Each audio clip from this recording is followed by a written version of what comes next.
对啊，还有是卖这个是不是？我们这边在广播上面，也是他喜欢跟当地城朋友们一起进行课程。那么同时是有点还没帮你承担，或是还没帮你登记的人。那这个请大家做一下登记。课程开始之前呢，先跟大家简单的自我介绍我自己，然后以及介绍一下我们的课程的内容。我在今天这个分享是我们的特点。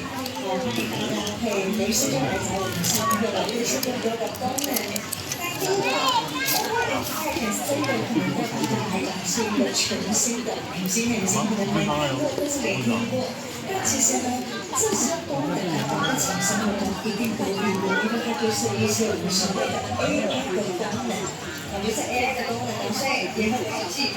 真的很强的应用。So now we have the new MacBook can use for your iPhone to log in your the MacBook. Ah, yeah, yeah. Yes. We're more Like faster. I need to scan, right? Yes. Yes. 我们有很这样的一个使用需求，没有的话也没